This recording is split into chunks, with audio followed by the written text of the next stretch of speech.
తాకట్లో ఉన్న మీ బంగారాన్ని విడిపించి ఆ రోజు ఆన్లైన్ రేటుకి కొంటాం. Sharma gold company. నమస్కారం, సుమన్ టీవీకి స్వాగతం. ముందుగా సుమన్ టీవీ ప్రేక్షకులకు శ్రీ విశ్వావసునామ ఉగాది శుభాకాంక్షలు.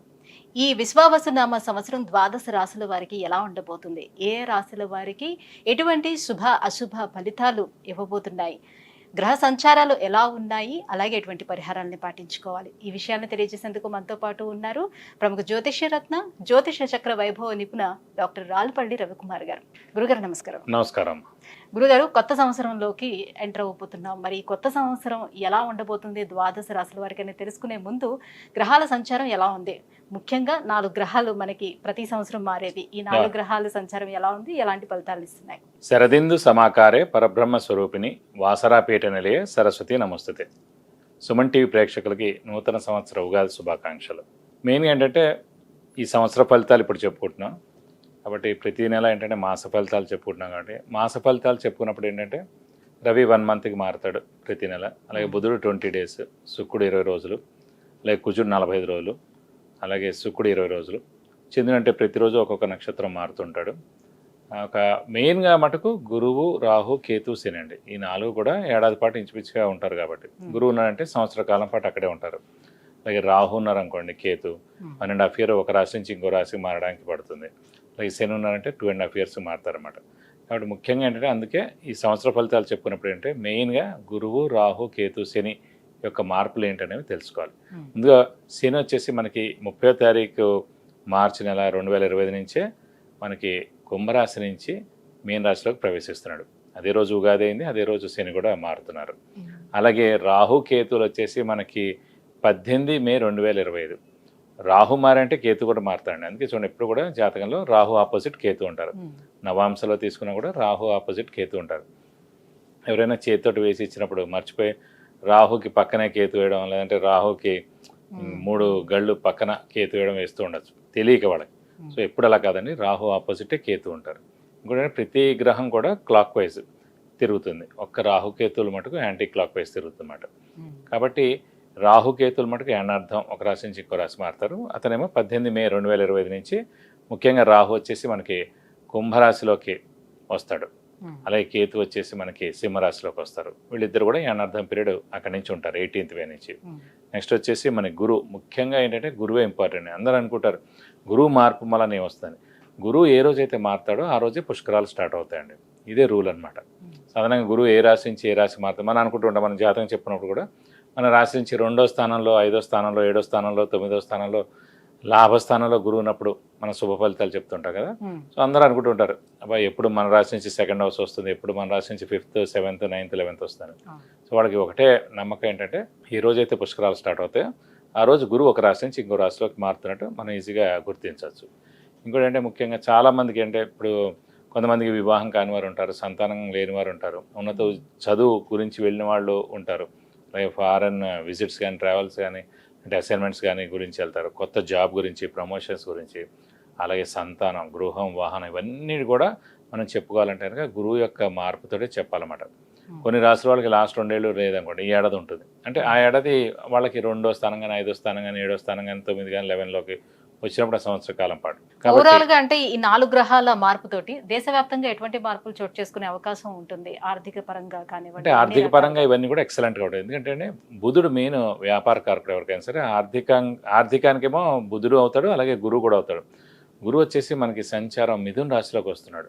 మిథున రాశి అధిపతి బుధుడు అండి. సో ఎప్పుడైతే మిథున రాశి అధిపతి బుధుడిని ఈ గురువు కలుస్తాడో, అంటే ఆ మిథున రాశిలోకి వచ్చే సంవత్సర కాలం పాటు ఉంటాడు. సో వ్యాపార అభివృద్ధి ఉంటుంది, దేశాభివృద్ధి ఉంటుంది, అన్ని విధాలు కూడా చాలా బాగుంటుంది. ప్లస్ చాలామంది అంటే ఇంకా వ్యాపారం విపరీతంగా పెరుగుతుంది, ఎక్స్పోర్ట్ కానివ్వండి ఇవన్నీ కూడా విపరీతంగా పెరుగుతాయి అన్నమాట. వాతావరణ పరిస్థితుల్లో ఎటువంటి మార్పులు? వాతావరణం కూడా చాలా బాగుంటుందండి. ఎందుకంటే శని కూడా మనకి గురువు స్థానం అయిన మీన రాశిలోకి వస్తున్నాడు. ఇంకోటి ఏంటంటే ఆధ్యాత్మిక కారకుడు శని, గురువు, కేతు కూడా అండి. అలాంటి ఆధ్యాత్మిక కారకుడైన శని వచ్చేసి మనకి గురువు రాశి అయిన మీన రాశిలోకి ఉంటాడు కాబట్టి సో ఆధ్యాత్మిక వాతావరణం 2.5 years పరిపూర్ణంగా ఉంటుందని చెప్పుకోవచ్చు. శత్రు దేశాల నుంచి వివాదాలు కానీ అలాంటి చోటు చేసుకుని అలాంటివి ఉండవు. అలాంటివి అయితే ఏ ఇబ్బంది ఉండదు, ఖచ్చితంగా ఉండదు. జూన్ తర్వాత నుంచి ఇలాంటి ప్రాబ్లమ్స్ అన్ని కూడా తీరిపోతాయి. కొన్ని రోజులు ఏంటంటే కుజుడు కూడా నీచ స్థానంలో ఉంటాడనమాట కర్కాటక రాశిలో ఈ మే, జూన్ ఆ సమయాల్లో. ఒకసారి జూన్ వెళ్ళిపోయిన తర్వాత నుంచి మటుకు ఎలాంటి ప్రాబ్లమ్స్ ఉండవు దేశానికి మటుకు.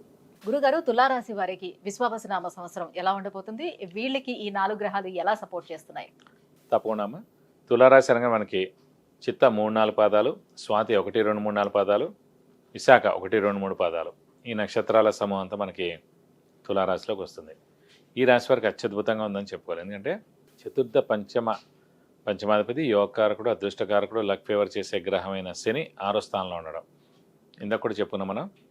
3, 6, 11 స్థానాలు అత్యుత్తమ స్థానాలు శనికి. అలాగే భాగ్యస్థానంలో గురువు ఉన్నాడండి. సో అది కూడా 100కు 100. ఇక పంచమంలో రాహు, లాభస్థానంలో కేతు, అది కూడా 100కు 100. వృషభ రాశి ఫస్ట్, మొత్తం 12 రాశుల్లో బెస్ట్ ఈ సంవత్సరంలో. సెకండ్ బెస్ట్ ఏమో తులారాశి అండి. ఓకే. కాబట్టి ఈ తులారాశి వారికి మెయిన్గా భాగ్యస్థానంలో గురువు ఉండడం చేత దైవబలం, దైవానుగ్రహం పరిపూర్ణంగా ఉంది. శని 6వ స్థానంలో అత్యద్భుతంగా ఉంది. రాహుకేతుల బలం బాగుంది. అలాగే మెయిన్ తీర్థయాత్రలు చేస్తారు, దైవదర్శనం చేసుకుంటారు, అలాగే గురువులను దర్శిస్తారు, గురువు యొక్క బ్లెస్సింగ్స్ పొందుతారు. శ్రమ, కాలం, ధనం వ్యర్థం కాకుండా ఉంటుంది. లాభస్థానంలో కేతువు మూలంగానా? అవసరానికి డబ్బులు సమకూరుతాయి, రావాల్సిన బాకీలు వసూలు అవుతాయి, షూరిటీస్ పెట్టవచ్చును, స్పెక్యులేషన్స్ కలిసి వస్తాయి, మధ్యవర్తిత్వం వహించవచ్చును.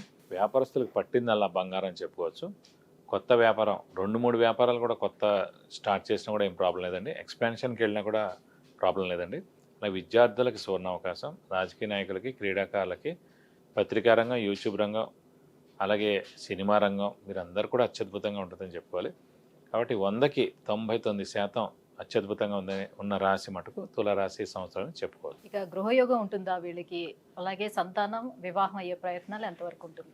తప్పకుండా అండి. ఎందుకంటే ఎప్పుడైతే చతుర్థ స్థానంలో కానీ భాగ్యస్థానంలో కానీ గురువు ప్రవేశిస్తాడో సంవత్సర కాలం పాటు అక్కడే ఉంటారు. కాబట్టి తులారాశి వారికి ప్రస్తుతం భాగ్యస్థానంలో మనకి మే 15 నుంచి స్టార్ట్ అవుతుంది కాబట్టి గురువు అక్కడే ఉంటాడు. కాబట్టి సంవత్సర కాలం లోపల ఖచ్చితంగా స్థలం కానీ ఇల్లు కానీ ఖచ్చితంగా కొనేందుకు అవకాశాలు ఉన్నాయి. అలాగే అవివాహితుల వివాహం అవుతుంది.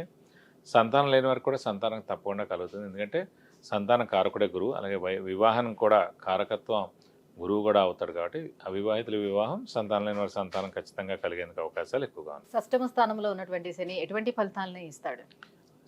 షష్ఠ స్థానం అంటే 6th హౌస్ అంటే డెట్స్, మిజరీస్, ఎనిమీస్ అండి. సో శత్రువులు ఎవరన్నా నశించిపోతారు, అప్పులు ఏమన్నా కూడా తీరిపోతాయి, మానసిక ఆందోళన ఇవన్నీ కూడా తొలగిపోతాయి. ఇంట్లో పెద్దవాళ్ళు, చిన్నపిల్లల ఆరోగ్యం కూడా చాలా బాగుంటుంది. సో స్నేహితులు కూడా తప్పకుండా కలుస్తారు. సో ఇంట్లో పండగ వాతావరణం చోటు చేసుకుంటుంది. సో ఇల్లంతా కూడా సందడిగా ఉంటుందని చెప్పుకోవచ్చు. ఇక ఆర్థికంగా, ఆరోగ్యపరంగా ఎలా ఉంటుంది? ఆర్థికంగా కూడా అత్యద్భుతంగా ఉంటుందండి. ఆరోగ్యపరంగా కూడా చెప్పాను కదా, పెద్దవాళ్ళు, చిన్నపిల్లలు, అలాగే ఇంట్లో మీ రాశి వాళ్ళు ఎవరైతే ఉన్నారో, తులారాశి వారు ఎవరైతే ఉన్నారో వాళ్ళందరూ కూడా ఆరోగ్యం చాలా బాగుంటుందని చెప్పుకోవాలి. ఇంకా ఎటువంటి పరిహారాలని పాటించుకుంటే ఇంకా శుభ ఫలితాలు ఉంటాయి? ప్రస్తుతానికి పంచమ స్థానంలో రాహు ఉన్నాడు కాబట్టి అమ్మవారిని ఎక్కువగా ఆరాధిస్తే చాలా మంచిది.